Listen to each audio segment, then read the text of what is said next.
penyelenggaraan Gowes bareng Gubernur Jawa. Bersama ratusan warga dan komunitas penyintas COVID-19 dari Surabaya, Gubernur Khofifah Indar Parawansa memulai kegiatan bersepeda dari Jalan Gajah Mada, Kecamatan Kaliwates, Jember. Dengan menempuh jarak kurang lebih 10 km keliling kota Jember, rombongan gubernur membagikan masker dan paket sembako kepada warga, termasuk para pengayuh becak, pengemudi ojek, dan para pedagang di pasar. Dengan didampingi pelaksana Bupati Jember dan sejumlah pejabat Pemkab, Gubernur juga memberikan sosialisasi disiplin protokol kesehatan dan pentingnya menjaga kebersihan. Teman-teman, ini sudah lebih 2/3 kabupaten kota kami sambangi. Hari ini kami sambang Jember, kemarin Banyuwangi, nanti akan ke Bondowoso tanpa Gowes. Itu berarti dari Pasuruan sampai Banyuwangi sudah selesai. Kita ingin menyampaikan pesan pakai masker. Kita ingin menyampaikan pesan bahwa pandemi COVID belum berhenti penyebarannya. Oleh karena itu, mari kita jaga supaya rakyat sehat, ekonomi sehat. Karena Jember ini mau pilkada, maka tolong pesan ini disampaikan bagaimana rakyatnya sehat, ekonomi sehat, pilkada juga sehat. Dari Jember, Tim Liputan Jember 1 TV melaporkan.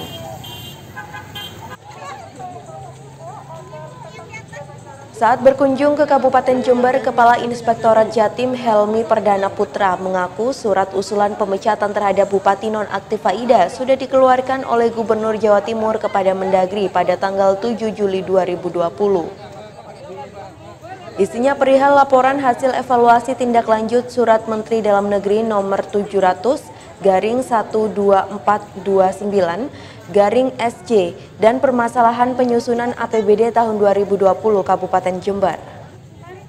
Usulan pemecatan dilakukan karena Bupati Nonaktif Aida tidak melaksanakan rekomendasi atas pemeriksaan khusus dari Kemendagri pada tanggal 11 November 2019.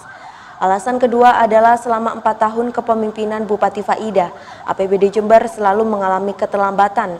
Dengan rincian APBD tahun 2017 ditetapkan pada tanggal 30 Januari 2017. APBD 2018 ditetapkan pada tanggal 19 April 2018. APBD 2019 ditetapkan pada 3 Desember 2018. APBD 2020 hingga 25 Juni 2020 belum ditetapkan.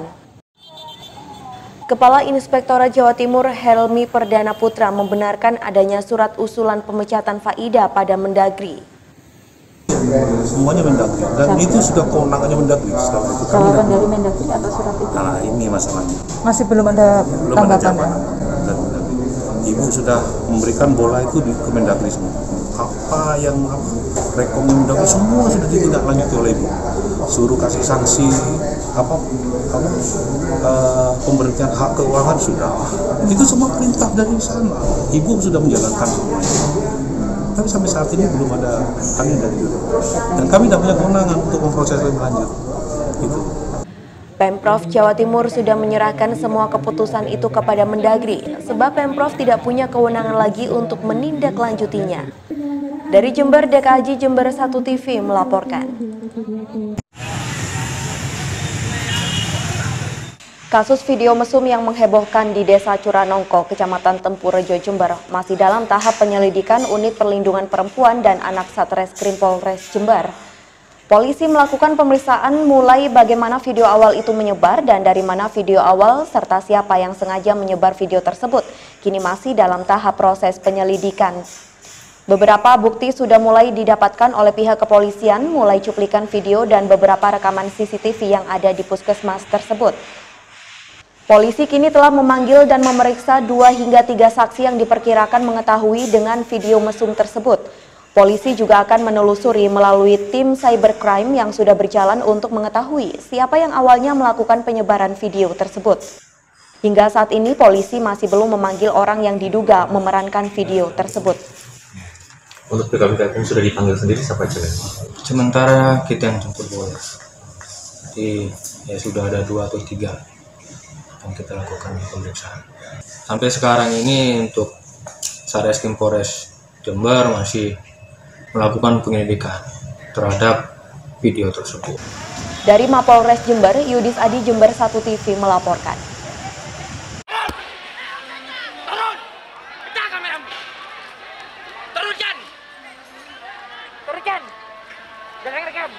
Demo anarkis yang dilakukan oleh sejumlah pelajar dan mahasiswa beberapa waktu lalu masih menyisakan berbagai persoalan. Setelah pelaku ditahan selama 15 hari, Ketua Sekolah Tinggi Ilmu Ekonomi atau STIE Mandala Jember, Suwiknyo Widagdo, berkirim surat kepada DPRD Jember agar bisa dilakukan rapat dengar pendapat bersama para orang tua demonstran tersebut. Di dalam hearing di ruang Komisi A DPRD Jember ini, salah satu perwakilan orang tua, Ahmad, mengatakan bahwa adiknya sudah 15 hari mendekam di ruang tahanan Polres. Ia pun mengakui perbuatan adiknya merupakan sebuah kesalahan karena telah merusak fasilitas negara dan juga melakukan provokasi. Oleh sebab itu, ia mewakili keluarga meminta maaf sekaligus meminta bantuan kepada DPRD agar adiknya bisa dibebaskan. Menurutnya, saat terjadi demonstrasi, keluarga bahkan orang tua tidak mengetahui jika MRE ikut dalam demo ricu tersebut. Juga di sini melihat bahwa adik Hendy ini juga masih mahasiswa baru, tapi ada potensi untuk bisa coba ditangguhkan ataupun dimaafkan atas perbuatannya. Kami berusaha mewakili menjembatani apa yang diinginkan keluarga, apa yang bisa disinergiskan oleh anggota atau pimpinan dewan dengan pimpinan Kapolres tertinggi dan juga pemangku jabatan yang ada di Jember, seperti itu. Intinya minta dibebaskan ya? Iya, seperti itu. Dengan alasan karena masih maba? Iya, jadi proses mereka untuk belajar dan juga meraih cita-citanya mereka masih tinggi. Janganlah sampai hanya terjerat masalah hukum ini akhirnya menggugurkan apa yang mereka cita-citakan. Apalagi mereka tidak paham bahwa yang namanya berdemokrasi itu harus seperti apa. Seperti itu. Selain itu, Ketua STIE Mandala Jember, Suwiknyo, juga sudah berkirim surat kepada Polres Jember dan menjamin akan melakukan pembinaan terhadap mahasiswanya. Di lain pihak, Ketua Komisi A DPRD Jember, Tobroni, mengatakan akan berkoordinasi dengan pimpinan Dewan dan selanjutnya akan berkomunikasi dengan Polres untuk penangguhan kepada MRE. Demo atas nama Aliansi Jember Menggugat ini, pada saat ada korban seperti yang ditahan oleh Polres, mereka tidak berlepas tangan. Mereka harus bertanggung jawab, memfasilitasi bertemu dengan DPRD, Polres, itu tidak lepas. Dan hari ini kan yang datang kan keluarga korban. Di mana Aliansi Jember Menggugat yang melaksanakan aksi tersebut? Di mana? Mereka harus bertanggung jawab. Dari Jember, DKAJ Jember 1 TV melaporkan.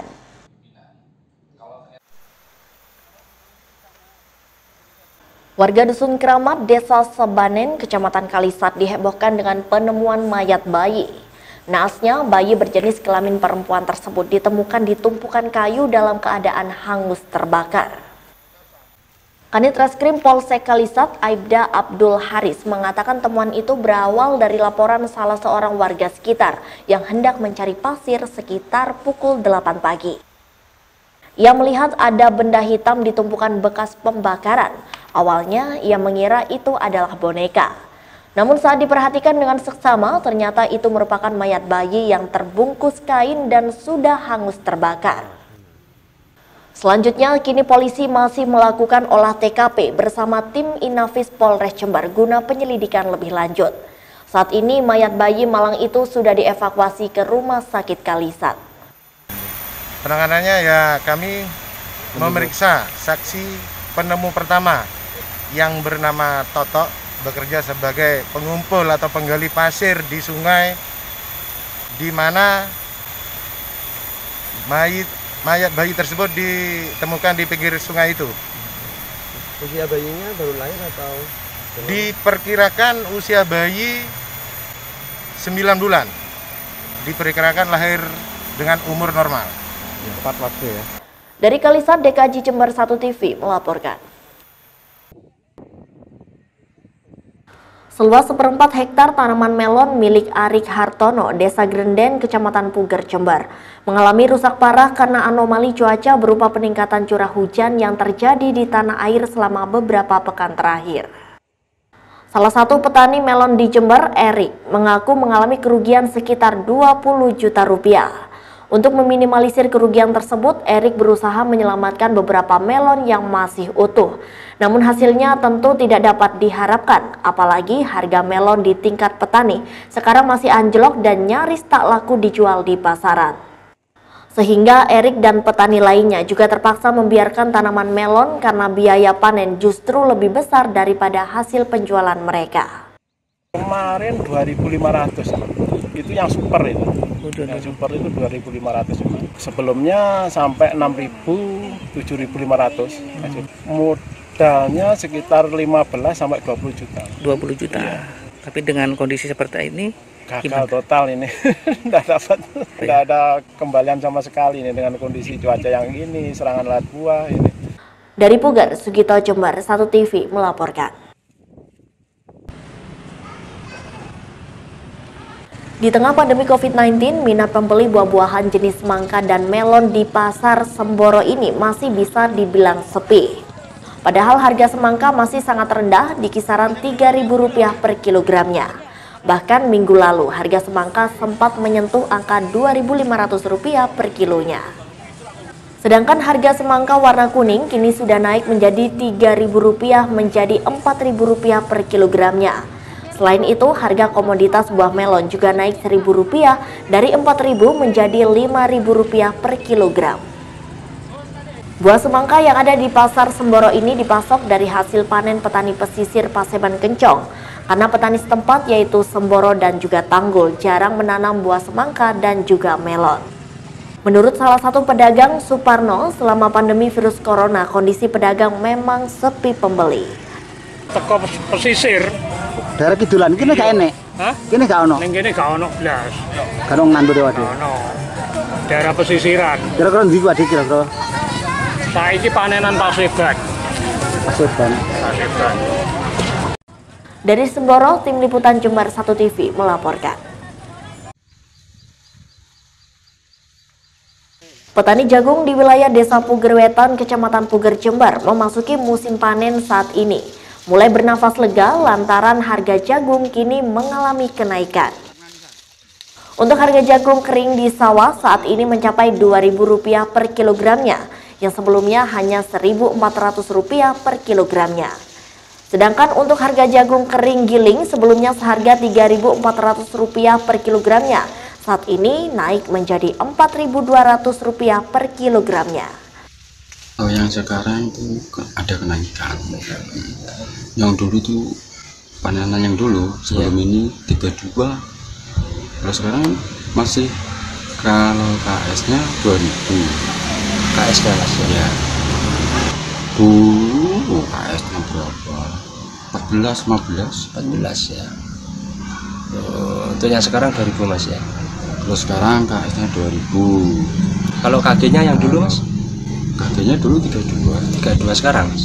Sekarang 41 mas ya. Kan sudah drastis naiknya. Dari Pugar, Bambang Sugiarto, Jember 1 TV melaporkan. Virus COVID-19 memang masih melanda Indonesia. Kali ini Universitas Jember yang merupakan perguruan tinggi terbesar di kota tembakau ini melakukan lockdown setelah adanya 17 karyawan UNED positif terpapar COVID-19. Kasubag Humas UNED Rohmat Hidayat membenarkan bahwa UNED saat ini sedang lockdown dan tidak ada kegiatan apapun selama 4 hari. Ia juga menjelaskan selama lockdown akan dilakukan penyemprotan disinfektan di seluruh lingkungan UNED. Selain itu, karyawan juga libur selama 4 hari kecuali security. Dengan adanya dosen dan tenaga kependidikan yang terkonfirmasi positif COVID-19, maka Universitas Jember melalui tim tanggap darurat kesiapsiagaan bencana coronavirus disease secara agresif melakukan tindakan pencegahan untuk penularan lebih lanjut. Pencegahan ini dilakukan salah satunya adalah dengan sterilisasi di beberapa ruang di Universitas Jember. Dari Jember, DKAJ Jember 1 TV melaporkan. Hal ini diungkapkan juru bicara Satgas Penanganan COVID-19 Kabupaten Jember Gatot Triyono bahwa dengan bertambahnya ratusan pasien pada 19 November, kini jumlah pasien positif yang dalam perawatan sejumlah 341 orang pasien. Pasien sembuh baru sejumlah 14 orang, sedangkan pasien meninggal sejumlah 68 orang. Meningkatnya jumlah pasien positif ini harus diwaspadai oleh masyarakat. Untuk meningkatkan kesadaran menerapkan protokol kesehatan seperti memakai masker, rajin cuci tangan, dan jaga jarak. Kini tim Satgas Penanganan COVID-19 Jember terus melakukan tracing atau kontak erat pasien positif COVID-19 sebagai deteksi dini pencegahan meluasnya penularan COVID-19. Berdasarkan data per tanggal 19 November 2020, kemarin memang ada lonjakan yang cukup tinggi. Jadi ini merupakan lonjakan yang tertinggi selama kasus ini. Jadi kemarin ada tambahan sekitar 107. Banyak kemungkinan. Jadi memang kemarin beberapa minggu yang lalu, jadi kenaikannya ini kan sudah terjadi antara beberapa hari yang lalu ya. Sebelum itu ada cuti bersama, jadi libur panjang, masyarakat berlibur kemana, lalu ke tempat wisata yang sudah mulai buka. Lalu ada juga kemarin demo Undang-Undang Cipta Kerja, lalu ada juga ini hajatan, dan di Jember juga sekarang ada kampanye pilbub, sehingga kemungkinan itu yang penyebab terjadinya lonjakan. Dari Jember, Yudis Adi, Jember 1 TV melaporkan. Berdasarkan data terbaru dari Satuan Tugas Penanganan COVID-19 Pemkab Jember, terdapat peningkatan sebanyak 54 kasus baru.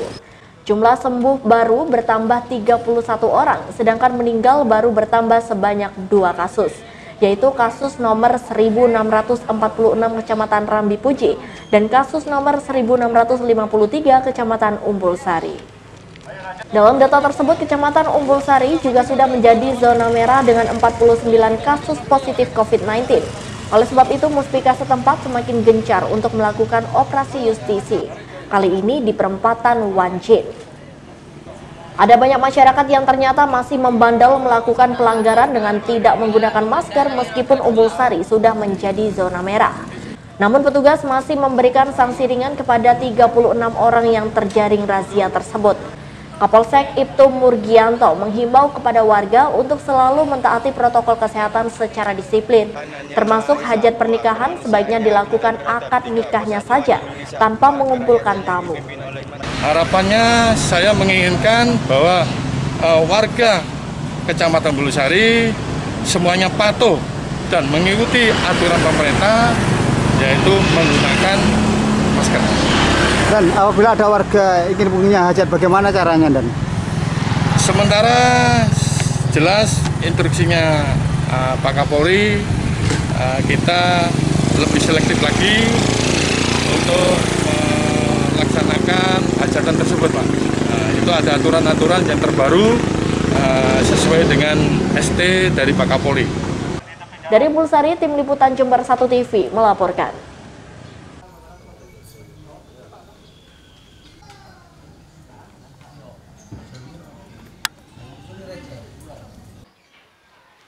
Pemirsa, pandemi COVID-19 yang tak kunjung berakhir pastinya menjadi tantangan tersendiri bagi para pengusaha ataupun pengrajin kayu. Apakah menjadi musibah ataukah justru membawa berkah? Bagaimana halnya dengan pengrajin seni kayu yang ada di Jalan Raung 3, Kecamatan Sumbersari, Kabupaten Jember? Kita akan mengetahuinya selengkapnya.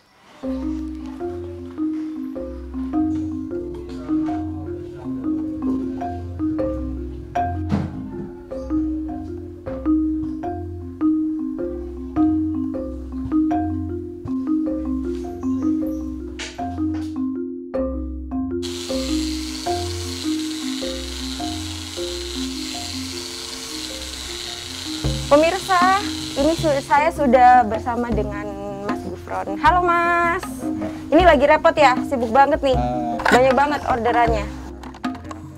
Oke, ini saya gangguin ya Mas ya. Apa perlu saya bantu nih? Oh, enggak bener, nanti kotor. Aman bajunya. Aman bajunya. Ini proses apa nih, Mas? Ini perapian aja, Mbak. Oh, perapian sudah selesai ya? Bisa dikatakan 70%. 70%. Baru perakitan. Ini untuk merapikan yang lubang-lubang. Oke, lanjut. Nanti kita ngobrol-ngobrol santai ya, Mas, di dalam ya, Mas? Monggo. Iya, kelarin dulu aja.